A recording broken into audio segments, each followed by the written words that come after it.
അവസ്ഥ. ഈ വീട്ടിലുള്ള എന്റെ കുരുത്തങ്കെട്ട മക്കൾ എവിടെ പോയി എന്തിടങ്ങേറുണ്ടാക്കിയാലും അവരുടെ പേരിന്റെ കൂടെ അപ്പൻ എന്നുകൂടെ ചേർക്കും. അതായത് ആൻഡപ്പൻ എന്റെ പേര്. അതോടെ ഞാനും ഇടങ്ങേറിലാവും.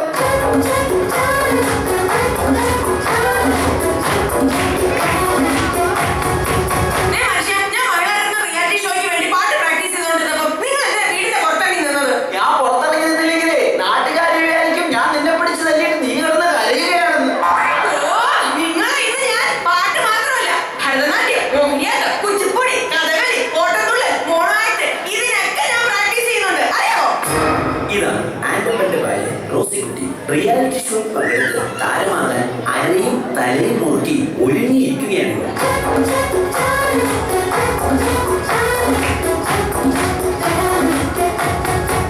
പ്രിയപ്പെട്ട അപ്പച്ചനും അമ്മച്ചിക്കും മൂത്ത മകൻ കാർത്തികൻ മാത്തുക്കുട്ടിയുടെ 1000 അഭിവാദനം.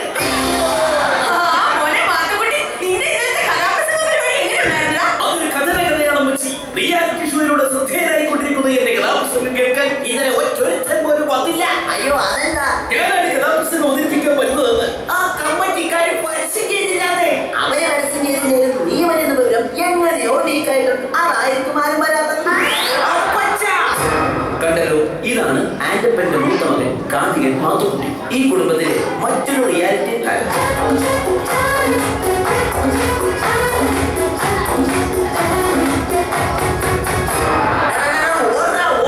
എന്റെ കൺമുമ്പിൽ കണ്ടുപോയത് അവന്റെ ഒടുക്കത്തെ സിനിമാറ്റിക് ഡാൻസ്. എന്താ ചെയ്തു? ഇന്ന് രാവിലെ ഞാൻ കുളിക്കാൻ കയറിയ നേരത്തെ ഇവൻ ഫയർ ഡാൻസിന്റെ റിഹേഴ്സലാണെന്ന് പറഞ്ഞ് മണ്ണെണ്ണ വാരെടുത്തിട്ട് തീ ഊതി ഞാൻ അലക്കിട്ട് അതിന്റെ ആകെ കൂടിയുള്ള 2 മുണ്ടുകൾ കത്തിച്ചു കളഞ്ഞു. അറിയാമോ? ഇതിന്റെ അടിപ്പാവടയാ. ഈ വന്നതാണ് ഈ വീട്ടിലെ ഇളയ താരം, സിനിമാറ്റിക് ഡാൻസുകാരൻ ജോണിക്കുട്ടി. ഇതും മറ്റൊരു റിയാലിറ്റി താരമാണ്.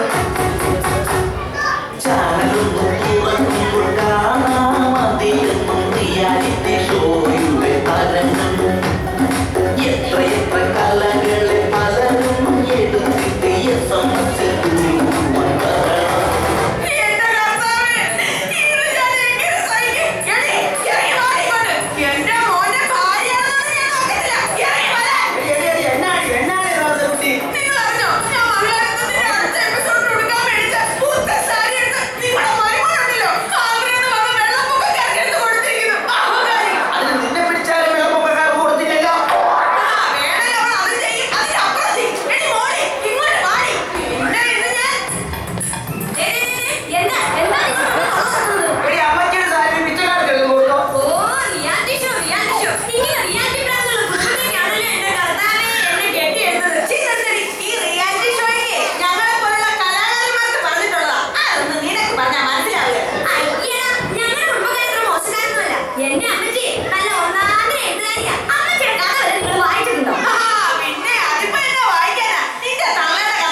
ഷോയിലെ സൂപ്പർ താരമായ എന്റെ കൂടെ ഡാൻസ് പഠിക്കാൻ പറ്റിയത് നിങ്ങളുടെ ജീവിതത്തിലെ ഒരു ഭാഗ്യം മാത്രമായിട്ട് കരുതിയാൽ മതി. ആദ്യമായി നമുക്ക് പുതിയ സ്റ്റെപ്പ് പഠിക്കാം. 3, 4.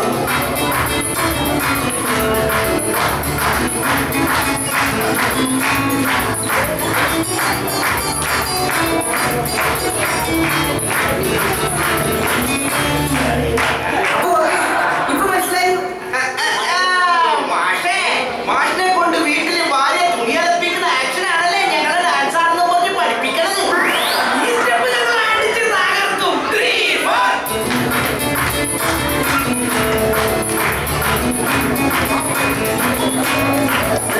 ഇതെന്നാ കോപ്പറാവൊക്കെയാണ് കാണിക്കുന്നത്? അപ്പാ, ഇത് ഞങ്ങളുടെ പുതിയ സ്റ്റെപ്പാണ്. കോപ്പർ.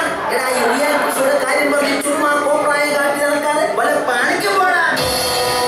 അച്ഛാ, നാളെ എന്റെ കലാപുസ്തക മത്സരത്തിന് ഫൈനലിലേക്കുള്ള സെലക്ഷനാ. അപ്പൊ ഇവരാരാ?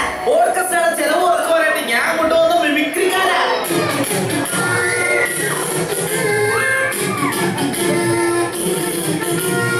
എടാ മാത്തുക്കുട്ടി, നിന്റെ കഥ ഇതുവരെ അമ്മച്ചി കേട്ടില്ലല്ലോടാ. നിങ്ങൾക്ക് വേണ്ടി കഥയുടെ ഒരു ചെറിയ ഭാഗം ഞാൻ ഇവിടെ അവതരിപ്പിക്കുകയാണ്.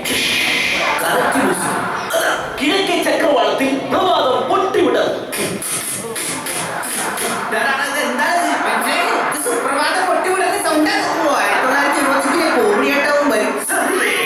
എടാ പൊന്നുപോലെ നീ കഥ പറ. ഇനി കഥയുടെ സുപ്രധാനമായ രംഗമാണ് ഞാൻ ഇവിടെ അവതരിപ്പിക്കുന്നത്. അതിൽ നമ്മുടെ കഥാനായകൻ കഥാനായികയുമായി കണ്ടുമുട്ടുന്നു. ഒരു ഉറച്ച തീരുമാനമെടുക്കാൻ നായകന് സാധിക്കുന്നില്ല. നായകന്റെ കൂടെ പോകണോ അതോ തിരിച്ച് വീട്ടിലേക്ക് പോകണോ എന്നൊരു തീരുമാനമെടുക്കാൻ നമ്മുടെ നായകർക്ക് കഴിയുന്നില്ല. നായകന്റെ കൂടെ പോകണോ അതോ വീട്ടിലേക്ക് പോകണോ? വീട്ടിലേക്ക് പോകണോ അതോ നായകന്റെ കൂടെ പോകണോ? നായകന്റെ മനസ്സും വീട്ടുബന്ധമാനിയില്ലേ.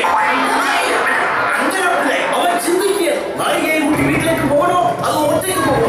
നായികയെ കൂട്ടി വീട്ടിലേക്ക് പോകണോ അതോ ഒറ്റയ്ക്ക് പോകണോ? അങ്ങനെ പ്രതിസന്ധിയിലായ നായകൻ ദുഃഖവാരത്താൽ പുഴയിലേക്ക് എടുത്തൊരു ഒറ്റ ചാട്ടം. സത്യത്തെ വെള്ളത്തിൽ നിന്നും ഇങ്ങനെ മുങ്ങിപ്പോകിക്കൊണ്ട് അവൾ കരയിൽ നിൽക്കുന്ന നായികയെ നോക്കി പറഞ്ഞു. എടാ, വെള്ളത്തിൽ നിന്ന് പൊങ്ങി വന്നവൻ കരയിൽ നിൽക്കുന്ന നായികയെ നോക്കി പറഞ്ഞു. നായികയെ നോക്കി പറഞ്ഞു.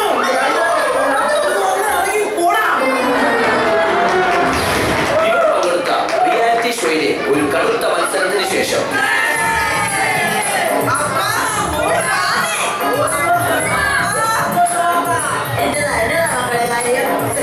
എന്റെ പൊന്നപ്പ, റിയാലിറ്റി ഷോയിലെ എല്ലാ ഐറ്റത്തിലും ഞങ്ങൾ എല്ലാവരും ഫൈനലിലെത്തി. മനുഷ്യ കേട്ടോ, ഞങ്ങൾ എല്ലാവരും ഫൈനലിൽ എത്തിയത്. അപ്പൊ നമുക്ക് എല്ലാവർക്കും ഫ്ലാറ്റ് കിട്ടുമോ? ജയിച്ചു കഴിഞ്ഞാൽ ഓരോരുത്തർക്കും ഓരോ ഫ്ലാറ്റ്. ഫൈനലിൽ എത്തിയിട്ട് എന്നാ കാര്യം? ജയിക്കണമെങ്കിൽ SMS കിട്ടണമല്ലോ. അതിനുള്ള വഴി ഞങ്ങൾ കണ്ടിട്ടുണ്ടല്ലോ. അതെന്താണ് ആ വഴിയൊന്ന് പറഞ്ഞു തന്നാട്ടെ. അടിച്ചോടിക്കണ അപ്പച്ചന്റെ കയ്യിൽ കാല്.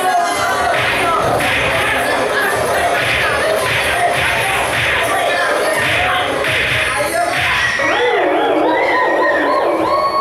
എന്തിനാടാ അപ്പന്റെ കയ്യും കാലും തല്ലി ഓടിച്ചത്? അപ്പനെ തല്ലി കയ്യും കാലും ഓടിച്ചാലേ റിയാലിറ്റി ഷോയിൽ കാണിക്കാനായിട്ട് ചാനലുകാർ വന്ന് ഷൂട്ട് ചെയ്യുമല്ലോ. അത് സ്ലോ മോഷനിലും ലാറ്റാമെറ്റിലുമായി TV കാണിക്കുമല്ലോ. അതെന്തിനാ? അപ്പൊ ജനങ്ങൾ മൊത്തം കണ്ട് ഞങ്ങളോട് സെന്റിമെന്റ്സ് SMS ചെയ്യുമല്ലോ. അപ്പോ അപ്പൊ SMS കിട്ടി ജയിച്ച് എല്ലാവർക്കും ഫ്ലാറ്റ് കിട്ടുമല്ലോ. പ്രിയമുള്ളവരെ, കലാകാരന്മാരുടെ ദുഃഖങ്ങളും ദുരിതങ്ങളും സഹതാപങ്ങളും വിറ്റ് കാശാക്കുന്ന ഇവിടുത്തെ ചാനലുകളിൽ തല